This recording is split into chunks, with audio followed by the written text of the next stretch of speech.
Today, I want to discuss a new book. It's New No Rule Rules by Reed Hastings, CEO and founder of Netflix. The book is about building a culture of rapid innovation, which, in our view and the view of Elon Musk and Reed Hastings and many other wealth creators, is the absolute key for competitive advantage in wealth creation. It is how do you bring a culture of talented people to the point where they can excel and become even more effective and even more successful in executing against their mission. This is the Not Even Wrong podcast. It's December 16th, 2020. This is Krim Delco. For the day, the fund is down 8.5%. The market's up 20 basis points. For the year, we are up 359.5%. The market's up 14%. We're outperforming by roughly 345.5%. So Hastings talks about the concept of talent density, and I think this is a very important aspect of life in general, and in particular of performing organizations. You can apply this to teams, you can apply this to companies. Let me first explain what he means with talent density, and then extrapolate to other companies such as Tesla in particular. And I also want to talk a little bit about generally how this applies to sports in any kind of performance. Talent density simply is the amount of talent per employee. So you can have very talented employees, but you can have a lot of employees and some of them are not so talented. So the more not so talented employees you have, the less density you have. And I think this concept of talent density, it's an analogy from physics where you have the density of matter. You also have an analog to that, which is the capacity to absorb heat, the capacity to absorb electricity, things like that, magnetism.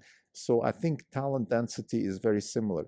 You can have a company with lots of talent, and if you have a lot of talent per employee, the ability to execute and get even better, and I would say jump over your own shadow, so really deliver outstanding results, increases with talent density, because Hastings says people start influencing each other. Talent and outperformance is contagious, and it creates a culture of high performance, rapid innovation. And let me now borrow from David Deutsch, also the ability to error correct, the ability to criticize, the ability to critically question the status quo and continuously remove bad ideas with better ideas. All these things are contagious if you either have them or you don't have them. And if you have them, if you can build that little spark, if you have that little sprout, which then can grow and create a culture of vast improvement, continuous improvement in the Popperian way, so in continuous error correction, and you have talented people who are good at doing what they're doing anyways, you have the chance to build an innovation stack that really can generate a lot of wealth. And this is, I think, the essence of Hastings' argument about talent density. He talks about the early days of Netflix, how they had lots of people, then they had to fire some people, and then all of a sudden with less people they started doing even better because they had higher talent density. I think the same applies to Amazon, and it applies to Tesla. Tesla is very vocal about the need to hire the best people. Now, what does best mean? That's, of course, a very loaded question. It's also somewhat difficult question to answer. I think it means that you have to be skilled in your field. You have to be a person that can take criticism, that has some sort of Popperian view of the world, either implicit or explicit. You have to be a person that can error correct themselves and others. You have to be a person that can also get over their own humps of like emotional distress and things like that. I think important, and Hastings talks about that, you can be very good at technical problems but be a jerk or something like that, and therefore not a very good team player, in a sense that you cannot improve the team, improve yourself, error correct, and all these things. So it is very important, if you want to be a top performer in today's world of rapid innovation, you need to have this ability to error correct. It's very difficult, and I can attest from my own experiences, it sounds very easy to say these things, but when you get feedback, let's say if I get feedback, I sometimes get feedback. So people tell me, for example, my writing is not very clear. I feel, what's the word? I feel attacked. I feel disrespected. I am angry because I want to feel, I have an image of myself as being very good at writing, particularly in German. I've been writing a weekly column for over 20 years about the workings on Wall Street. I think I have earned the right to be considered a very good writer. Nevertheless, I get feedback, and the feedback often is very helpful. I want to put a caveat here, and this is Hastings talks about the high density, high talent density, and allows for lots and lots of feedback. And feedback is an overrated word in the corporate world because feedback means everything to everybody. I think what really feedback, constructive feedback is, in a sense, in a wealth creation sense. So wealth creating feedback is error correcting feedback. It's Popperian feedback. You can have the kind of feedback where people just want to give feedback for the sake of feedback. People can give feedback to play a power game. For example, Hastings talks in his book about people that the first thing they say after they meet you, they start giving you feedback. Well, that's a power game. That's me putting myself above you. And things like that. So it's very dangerous. I don't want to hear people giving me immediately feedback before they even met me, just so they can maybe establish some sort of hierarchy. So it's very dangerous. However, I can definitely appreciate feedback. Let's say if I meet somebody and they tell me, listen, I read your article. I think these points are incredibly important, but you could have done this better because you're not really getting the point across that way. It should be that way. Those are very subtle points. I think feedback in itself is an art. It's a very difficult, it's a very constructive and very challenging task to give very good feedback. So I think what Hastings misses here, at least in the beginning of the book, is also, well, not everybody is suited to give feedback. You have to be, first of all, talented enough to do it, and second, you have to have the skills. And maybe what he means with high talent density is if you have really high talent in every which way, in the academic, let's say you have very, very good engineers, you have very good marketing economists, business people. They are very good in their field. They were top in their class. They really know the subject matter. And now you have the personal skills also. Then maybe you can actually expect these people also to be very good at feedback. I don't know. Maybe he will discuss this later. I would say it's a little bit of a drawback of this talent density concept, which is, okay, what does it exactly mean to be really talented? But let's get back to my own definition, which is talent just means very good at the subject matter, very good at error correction, and incredibly fast at using better ideas and replacing existing ideas with better ideas. Let's just leave it at that. And don't be an asshole. Don't be a jerk. I think we all know what that means. It's kind of like the porn thing. You know it when you see it. So you know when somebody's a jerk. You know when somebody is depressing. You know when somebody is undermining things. Just don't be like that and be very good at what you do.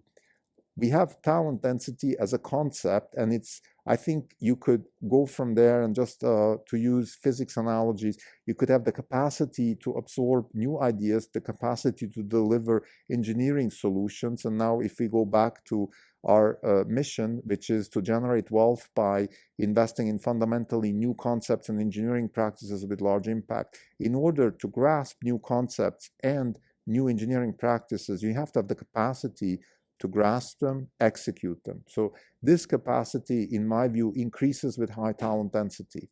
I think talent density is an absolutely necessary condition to be able to grasp fundamentally new concepts and new engineering practices. You can't do fundamentally new concepts without having high talent density.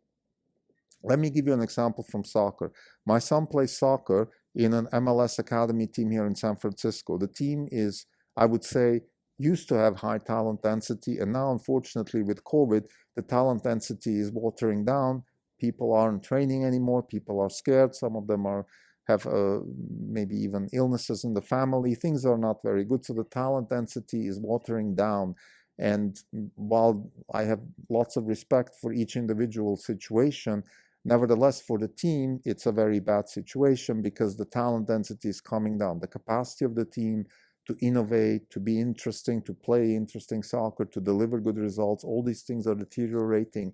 The trainings are getting more difficult. To do interesting things in training becomes more difficult. So it's a vicious circle that kicks in and deteriorates the performance of everybody. It's very difficult for my son to keep his standards up because, like Reed Hastings says in the book, that performance is contagious and anti-performance is contagious also. So if you have slackers in the team, people don't show up to training, people treat training like a waste of time. If that thing starts kicking in, all of a sudden you're sitting there in a situation where you are not delivering results according to your standards, and that is a really dangerous thing. So I just use the soccer example. I think it applies to any kind of sports. You have the famous coach sackings in European soccer. You have it in American football, because coaches are the head, the fish stinks from the head. If the coach loses the locker room, as we say, then that means that you don't have that high performance culture anymore. You have less talent density. The talent density is being undermined by maybe a few bad players, or maybe even the coach himself. Who knows? But the point is that we have this concept in sports and we have it in business. And I think sports and business are very similar subject matters. You have a bunch of people trying to achieve and compete in a certain game and win and do better. And it's obviously not a zero-sum game like in sports, but nevertheless, it's a competition game. Like, for example, Tesla is competing sometimes against itself in terms of delivering against a very high standard of mission, a very high standard of engineering achievement and goals and things like that. And sometimes they're also actually competing with other companies. So let's now talk a little bit more about Tesla. So we believe that Tesla still has a very high talent density because they're able to hire the best people in their fields. The question that Tesla has, in my view, is twofold. Number one, how can you keep hiring the best people, and also define what best is, because that is a moving target. Best today could not be best tomorrow. If you change your battery architecture, maybe in the past it was more physics people and now you need more material science people, or vice versa. How do you cope with that kind of changing moving target? Because you yourself as a company, you're applying fundamentally new concepts and engineering practices. So the skill set required from a factual point of view, from an academic point of view, is changing also. So how do you make sure you keep your hiring, your talent density in accordance with the needs you have for your technology and the markets? Number one. Number two, also, how do you keep the culture? We spoke a lot about culture. Clayton Christensen's The Innovator's Dilemma is it's actually also a book about culture, if nothing else, in terms of what kind of value system and culture do you need to be able to execute against a moving target, a market which is growing and non-existent, which is what a disruptive technology does. It creates new markets which are not existent, and then you start creating an innovation stack with the new concepts and with the new engineering practices. And how do you keep the culture such that it's very dynamic and stable at the same time? And we answered that question yesterday. I believe that the way to do that is to set North Stars, milestones that are stable. In the case of Tesla, it's to set 3 fundamental milestones: convenience, lower price, and cash flow.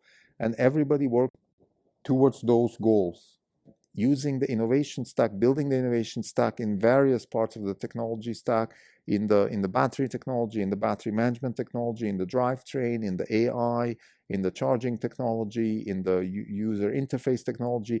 All these technologies that Tesla is driving need to, in the end, be driving towards those 3 goals: more convenience for the customer, lower price, and cash flow. So to summarize, talent density is a very important concept. We started the discussion of No Rules by Reed Hastings, a book about culture and about rapid innovation and how to organize a company and how to organize people to maintain rapid innovation, because we believe that this is the main competitive advantage of a wealth-creating company. A wealth-creating company that is using fundamentally new concepts and engineering practices needs to find a way to organize highly talented people around a value culture that makes sure that bad ideas get replaced with better ideas, and those ideas get replaced with even better ideas, that problems get solved with even better problems, that those get solved with even better problems. This continuous drive for improvement is fundamentally important, and I think that's what this book hopefully will give us more insight into. Thanks.